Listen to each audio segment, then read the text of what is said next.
For the Theatre Dialogues rubric of the Humboldt University website, we have the pleasure to have our new guest, Professor Ivan Medenica from the Belgrade Faculty of Dramatic Arts. Ivan Medenica is a distinguished scholar interested in theater history, in theater theory. He teaches history of world drama and theater at the Faculty of Dramatic Arts in Belgrade. And he has been several times winner of awards for theater criticism, and he's the author of the book The Tragedy of Initiation and Or the Inconstant Prince, which in 2017 won the award for Best Theater Book. Apart from him being a person interested in theater theory and history, he has been also very active in the world of theater festival management. He has been several years artistic director of the Sterijino Pozorje festival in Novi Sad, and he was also between 2015-2022 artistic director of one of the largest and most important international theater festivals on the Balkan, BITEF, Belgrade International Theatre Festival. Ivan Medenica, I'm very happy that you are here and agreed to talk with us. Thank you for inviting me and having me here. Let me start from one first general question, which is important and is something which I often think about. I am curious to hear your opinion. Nowadays, in our contemporary world, which is much dominated by different types of media, theater does not enjoy this central role of the culture like it used to have during certain periods of its history, notably antiquity, the French classicism, if I want to mention just like the most important one, but even in the modern period. Still, it's an art form that hasn't disappeared, and it has its own strength and its own weaknesses. According to you, in your opinion, where in those strengths and weaknesses of contemporary theater lie? Yeah, I would agree with you. Theater is not anymore a kind of mass media, which it was in many periods of its history. I mean, in ancient Greece, in antiquity, it was one of, as we know, one of the main agora, one of the main social platforms of social life in Athens, or even in medieval period, like mystery cycles in medieval cities. Then there is a fact that between 15 and 20% of London citizens in Shakespearean times, in Shakespeare's time, were theater goers. So in many periods of the history, theater was really one of the major platforms for social gathering, social exchange and community building. Nowadays, that's not a case anymore. One of the reasons you have already mentioned, which is the development of new different medias, film, radio, television, and now, of course, digital media. So theater is following the path of opera, of becoming an elitist culture for a rather restrain social groups. I mean, upon certain researches in Belgrade, for example, not more than 5% of citizens, inhabitants of Belgrade, are theater goers, which is really a very small percent. But I think that theater should fight, so to say, for its presence, visibility, and relevance, not by competing with these medias, because theater can never be so attractive in visual terms, in terms of speed, for example, as new medias are.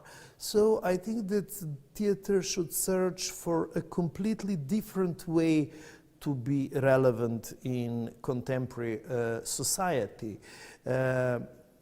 One thing which is really unique for theater and for performance as such is that it's a live situation, that it's a live exchange between people who are preparing something for other people who are supposed to watch and listen to them.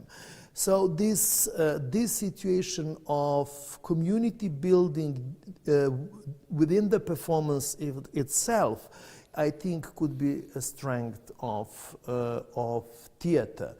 On the other hand, I think that theater could train us, really train us to be more, how to say, not to be so quick, to be more patient.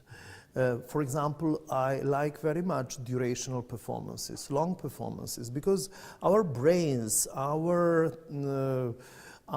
bodies are nowadays, especially of the younger generation, are shaped for very short intervals of time. I mean, clips, they change in a second.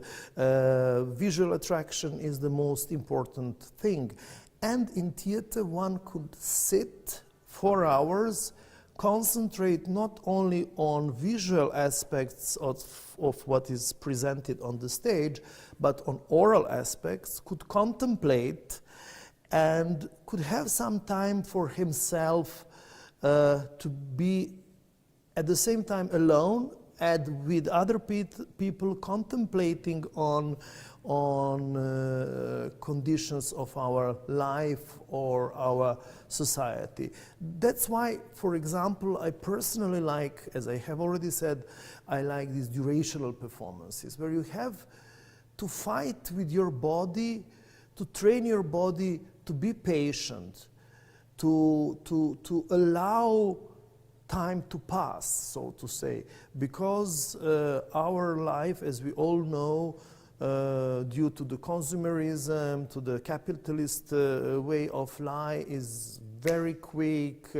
We change our interest, we change our, how to say, props, so to say, in theatrical means. So, to kind of conclude this part of the conversation, I would say that theater is not socially relevant as it was, but that theater could fight for this to be relevant again, but not by competing with the features, with the characteristics, with the possibilities of new media, but quite the opposite, to be an alternative context, an alternative space of contemplation, of meditation, of developing human relationships, and first of all, of community building.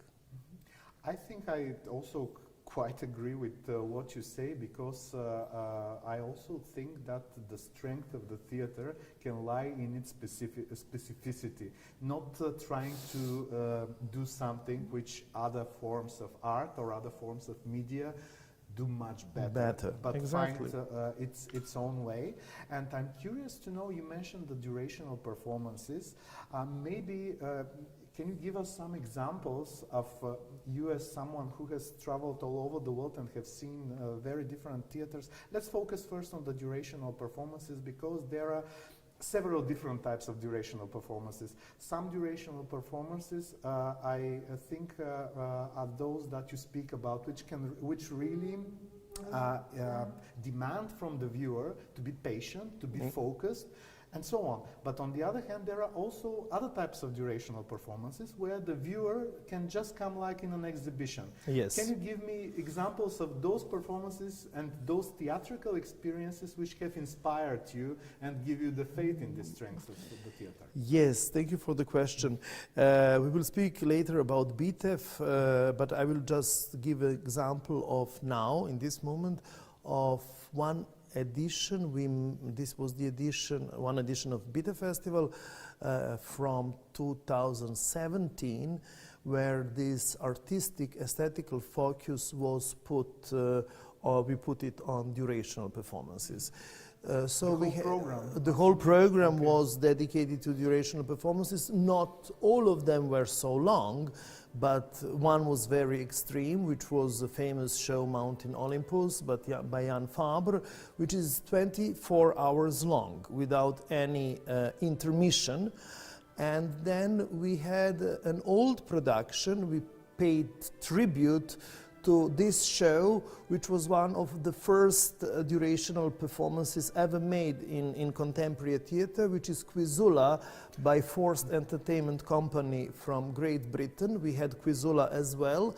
Quizula is also 24 hours long, but you have a possibility to take for a festival a shorter version of Quizula, which was only 6 hours long, if I remember well.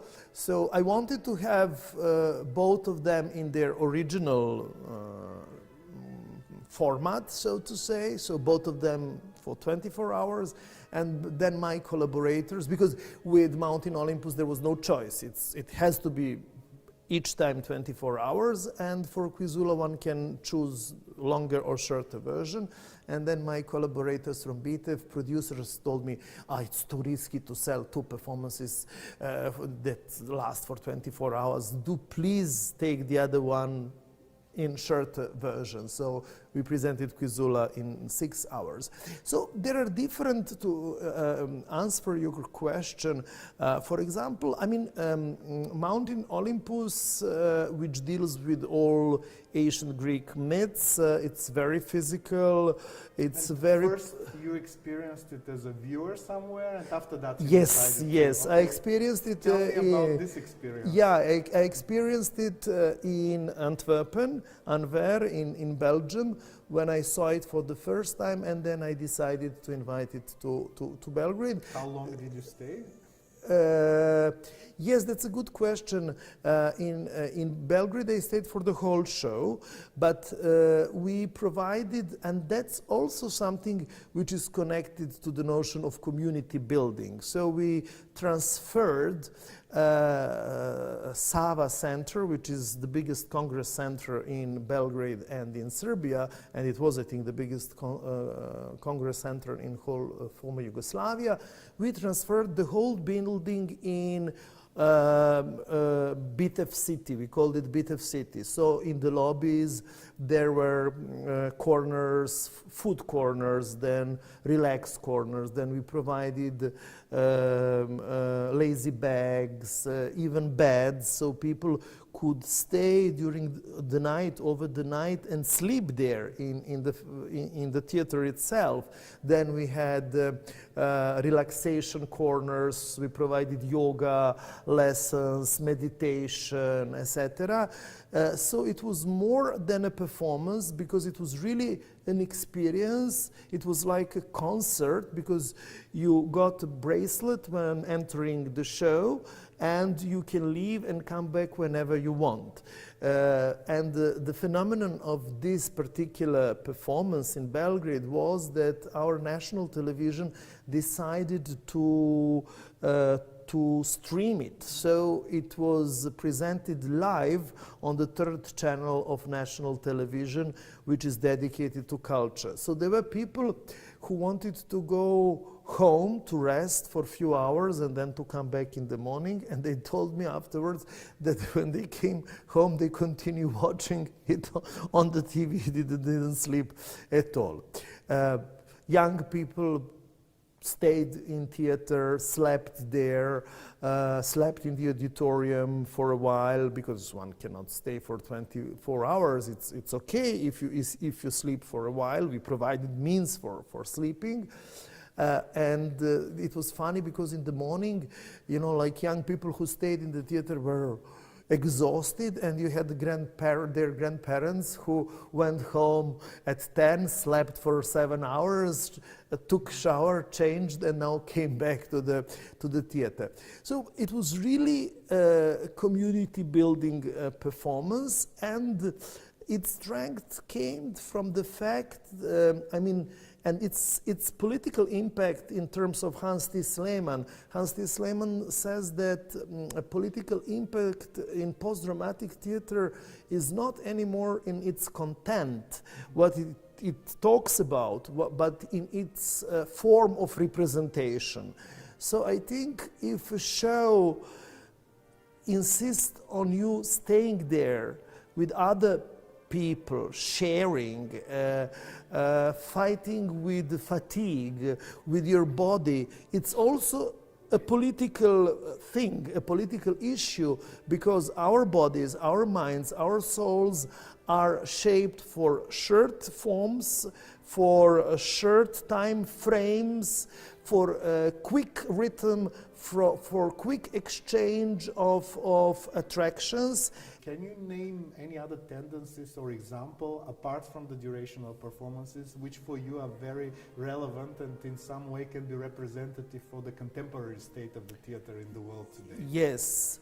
I will again refer to my experience at BITEF, because as you said, I have a lot of experience in programming big theater festivals. I was artistic director both of our biggest national theater festival, Sterijino Pozorje Novi Sad, and international, which is BITEF.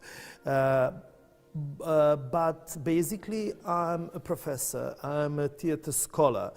So for me, BITEF was at the same time a platform to examine new theater tendencies, which is subtitle of the festival since its beginning, since '67.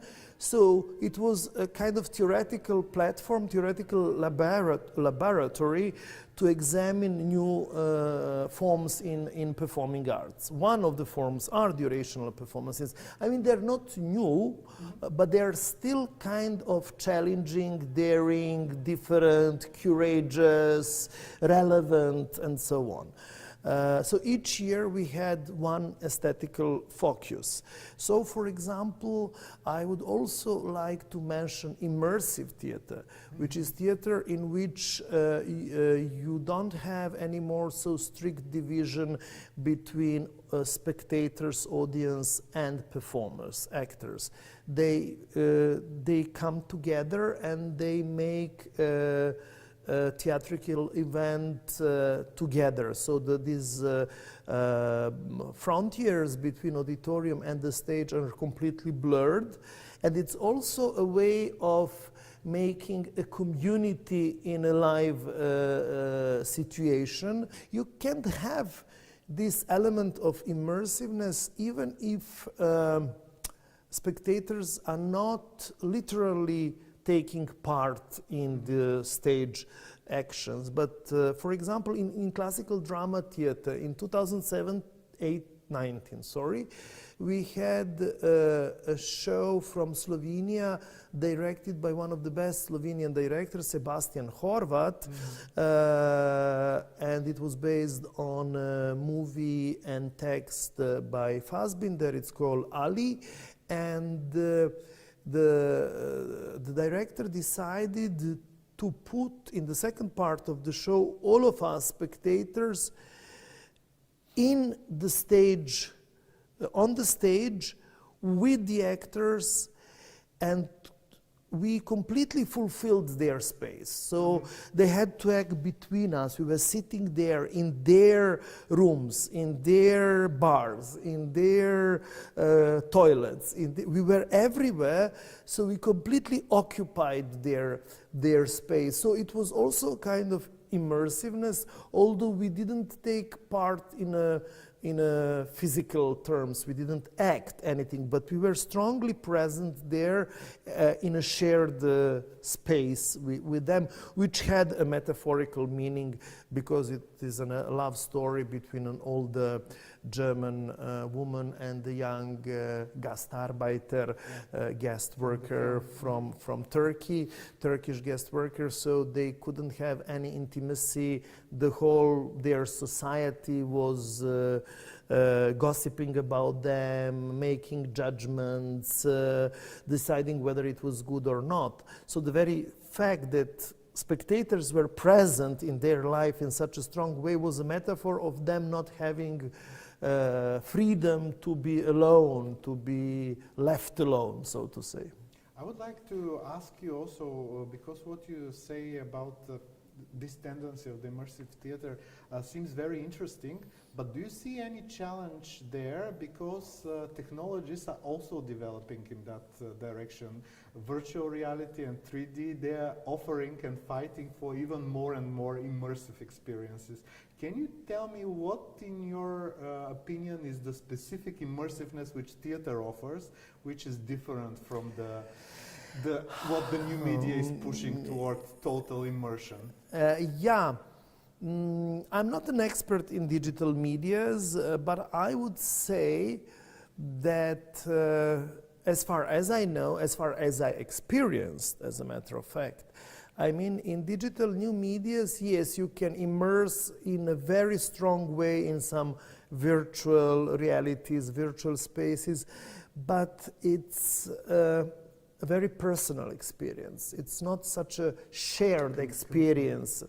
And in live performance, the immersiveness is a shared experience. So I do not immerse in a reality on my own. I immerse with our cameraman, with you. So we are all together sharing this experience. I think this bodily exchange and the energy that develops from the bodily exchange in a theatrical situation is something that this atmosphere, this aura, is something that cannot be replaced in new medias. I'm, in that sense, an old school, so to say.